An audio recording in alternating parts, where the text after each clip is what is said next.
Hello, welcome to Sabbath School with Branch Davidians. I'm Ed, and I'm here with my wife, Mary. Hello, we're excited you're joining us today.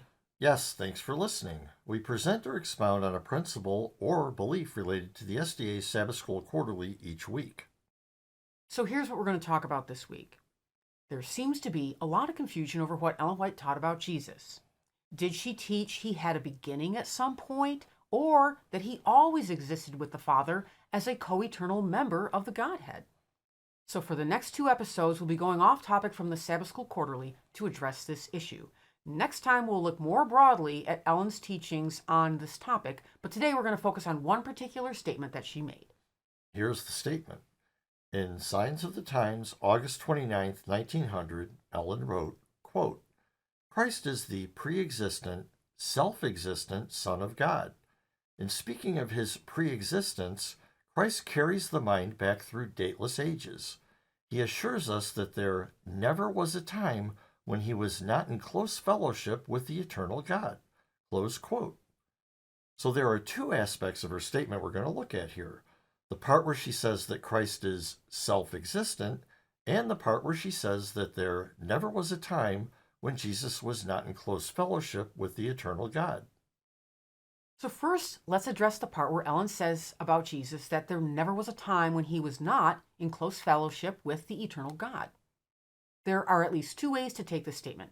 The first and most common interpretation is that Ellen was saying you can pick any moment of time going back through all eternity, and in each moment you'll find that Jesus and the Father are in close fellowship. If this interpretation is correct, then Ellen regarded Jesus as co-eternal with the Father. The other way to take this statement is that Ellen is saying that Jesus never deviated from having close fellowship with the Father, without reference to whether he had a beginning or not. So how can we tell what Ellen meant? Really, what we're trying to find out here is whether Ellen's use of the phrase, there never was a time when he was not, fill in the blank, enables us to know whether or not she thought Jesus had a beginning. One way to do this is to see how this phrase was generally used in the time Ellen wrote this. For example, in a congressional proceeding in 1900, we find the phrase used in a statement describing a man named Thomas Benton.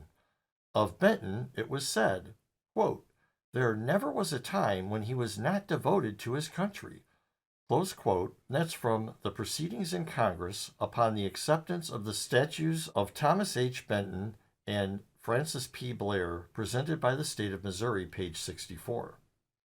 Okay, so obviously, when it was said of him that there never was a time when he was not devoted to his country, they didn't mean that there never was a time when he didn't exist, or even that there was never a time before he was devoted to his country, like, say, when he was an infant.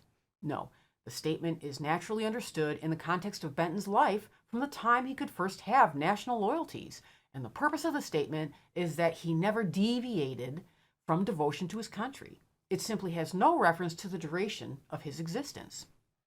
Now let's look at another writing from 1906. It's in an article in Harper's Weekly promoting the fitness of one Mr. Chamberlain for a political position in Parliament. It reads, quote, there never was a time when he was not feared as a debater and detested for his politics. Close quote. Again, that's Harper's Weekly, Volume 50, Issue 2589, 1906. Again, this writer wasn't intimating that Mr. Chamberlain never had a beginning in time, or that he was a feared debater before he was an adult. Those ideas are taking the meaning of the phrase too far, to mean something beyond its obvious intention. The purpose of the statement is clearly that it was consistently true, without deviation, that he was feared as a debater. In other words, there were not times when people thought he'd be easy to debate. And how about one more? In a biography about a medical doctor named J. William White, written in 1919, we read, quote, there never was a time when Dr. White did not stand ready to take all that life and opportunity had to offer, but there never was a time when he was not equally ready to give the best that was in him in return. Close quote. Again, J. William White, M.D., a biography, 1919. Again, the use of the phrase here, there never was a time, was not intended to mean that Dr. White was co-eternal with God. It simply means that he consistently, without deviation, did the things described. There are more examples similar to these to be found in the writings from the time of Ellen White, but this should be enough to make the point that Ellen's use of this phrase in reference to Jesus just simply doesn't show that she thought he was co-eternal with the Father. Now, to be clear, her statement also doesn't show that she believed Jesus had a beginning. It just doesn't address the duration of his existence one way or the other. All we can derive from her use of it is that she was saying that Jesus was consistently, without deviation, in close fellowship with the Father. Okay, so let's move on to the part where Ellen said that Jesus is self-existent. Doesn't that mean he always existed? Well, it certainly can seem like that's the obvious meaning when that's how we're used to interpreting it. But I hope you can see from the issue that we just talked about that it's important not to simply depend on our own intuitions as a basis for what we think she must have meant. Instead, we need to understand Ellen White according to her own context. And for that, we have to look at contemporary evidence for how the terms were used. So let's see how early SDAs used the term self-existent. And our first concern is to see whether or not they used it to indicate having no beginning. In an SDA periodical published in Battle Creek, Michigan from 1886 to 1888 called The Gospel Sickle, we read, quote, "Can it be that man possesses an immortal soul, endowed with such self-existent energy and lofty powers as are usually ascribed to it, and yet that soul can be paralyzed and so practically killed that it does not know anything for months, all by a little blow upon the head? It is a gratuitous assumption to say that though one blow may reduce the soul to a state of unconsciousness, 2 or 3 blows will thrill it into a more vigorous life than it ever knew before. Immortality is nowhere ascribed to man in his present state of existence." Close quote, A. Phelps, The Gospel Sickle, November 15th, 1888, page 171. Okay, so here Phelps asks how it could be that a man possesses an immortal soul endowed with self-existence and that soul be incapacitated by a blow to the head. The key point here is that he understood the popular idea of an immortal soul to virtually grant the soul self-existence. He doubtless knew that the belief in the immortality of the soul doesn't claim souls have no beginning, so it's very unlikely that this is what he meant by the term. Instead, the whole context of his statement makes it clear that he used the term self-existence to refer to an inherent power to self-perpetuate, regardless of whether the self-existent thing had a beginning or not. Similarly, E.J. Wagner wrote, quote, "Not only that, but having adopted the idea that the soul is naturally immortal and survives the death of the body, they logically concluded that it existed prior to the existence of the body, virtually making the soul self-existent." Close quote. That's from Signs of the Times, July 8th, 1889, page 1. Again, Wagner used the term self-existent to mean existence that's not dependent on anyone or anything. He was coming against the idea that many have that humans have a soul that's immortal by its very nature. A soul that continues to exist by its own nature could survive death. And since it can exist without a body after death, why not before the body came into existence at all? And since, according to the common view, all humans have such souls, whether righteous or wicked, then it seems that these souls don't even depend on God's blessing for existence. They would thus have their own independent existence. This is how Wagner understood self-existence. It's an inherent, internally generated self-perpetuation that doesn't depend on anything or anyone else. And importantly for our purposes, this understanding of self-existence doesn't include having no beginning. Wagner knew that advocates of the theory of natural immortality of the soul believed that humans were souls created by God, not that they were co-eternal with God. Now let's take a look at a few statements made by early SDAs that apply self-existence to Jesus, and take note of what they meant by self-existence. T.H. Starbuck in the Review and Herald, December 1st, 1891, wrote, quote, "God is revealed as one who only hath immortality." 1 Timothy 6:16, see also 1:17.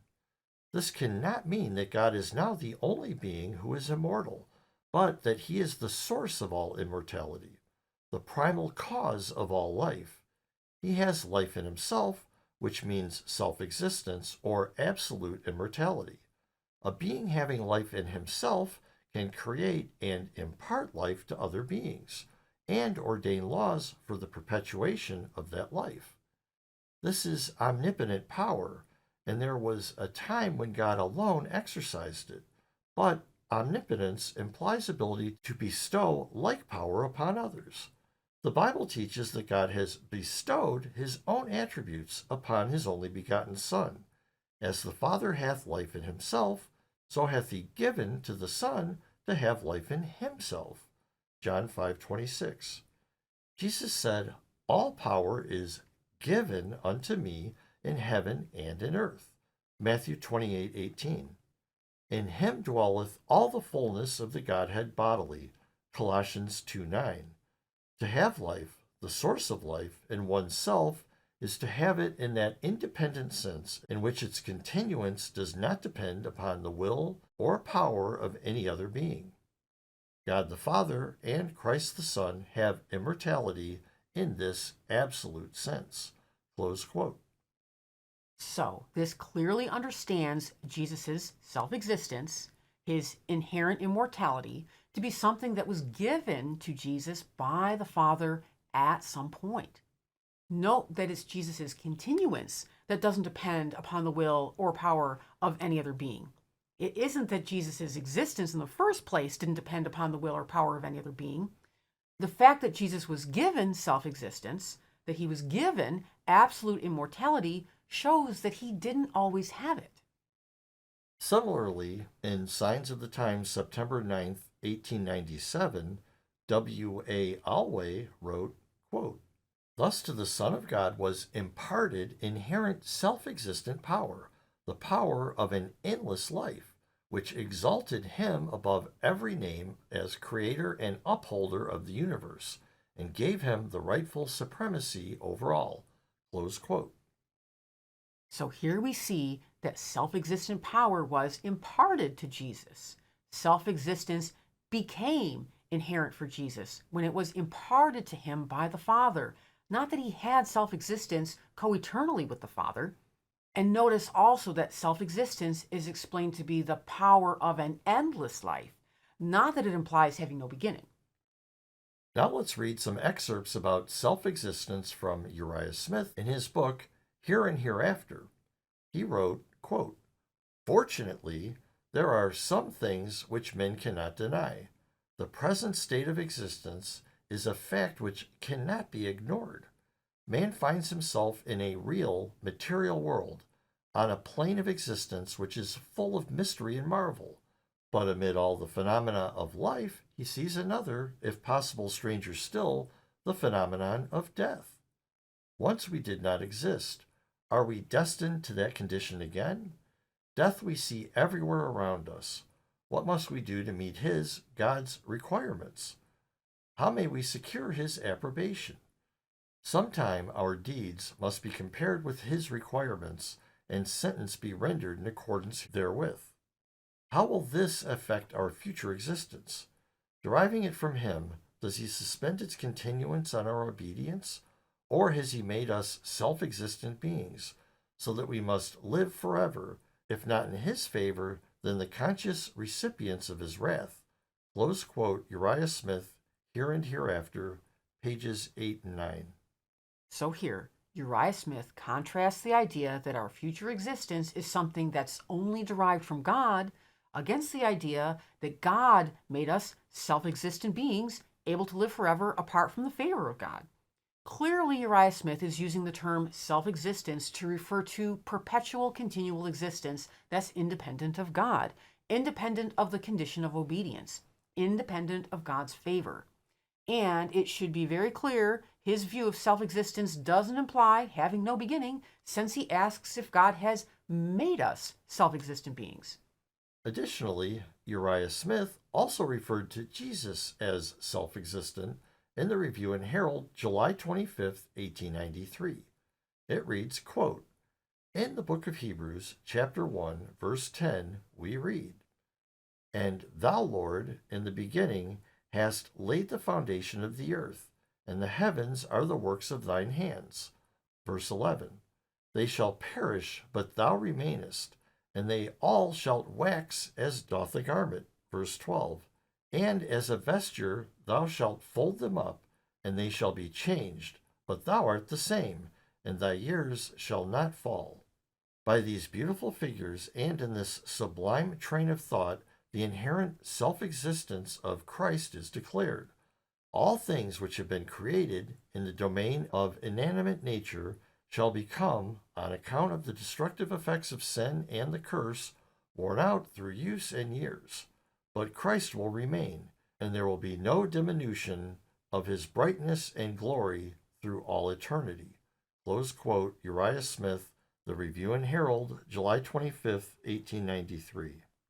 So, here we've got Uriah Smith saying Jesus is self-existent, and it's clear that he means that Christ has self-perpetuation, since the passage he quoted is about Christ remaining and his years not falling, not about Christ having no beginning.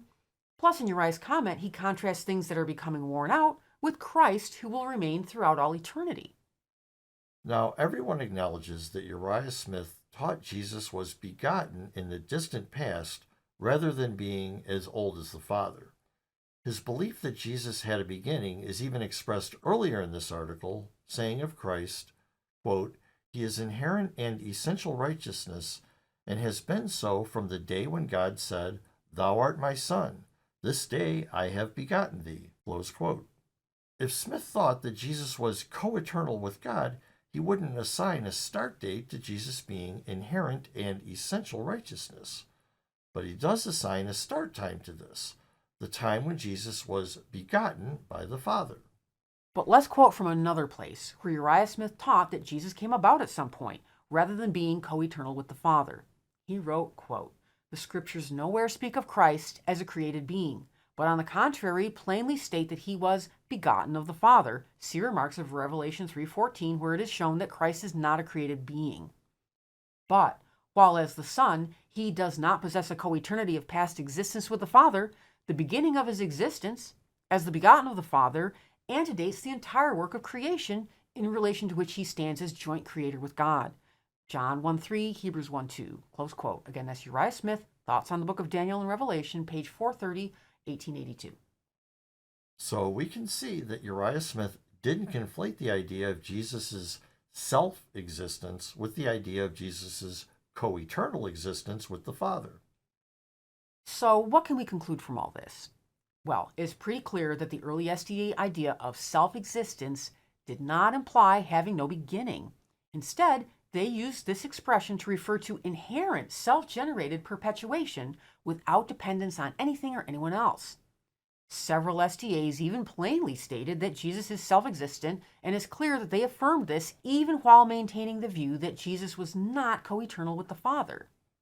So, when Ellen White said that Jesus is self-existent, it should be pretty clear that other SDAs in her own day wouldn't have understood her as saying that Jesus had no beginning.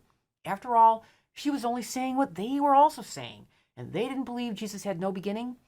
So, both parts of Ellen White's statement, the part where she says there was never a time when Jesus was not in close fellowship with the eternal God, and the part where she says Jesus is self-existent, both of these aspects, when we read them in their own historical context, they simply don't express the idea that Jesus was co-eternal with the Father. Now, in our next episode, we'll look at some statements from Ellen White that actually do let us know what she taught regarding whether or not Jesus was co-eternal with the Father. We really hope and encourage you to join us for part 2 of this very important topic. Thank you for staying with us till the end. We invite you to visit our website, www.bdsda.com, to learn more about who we are and, just as important, who we are not. Please join us each week as we will continue to offer new and interesting insights for your Sabbath School studies. And if you want to keep up with our new studies as they're published, we recommend subscribing.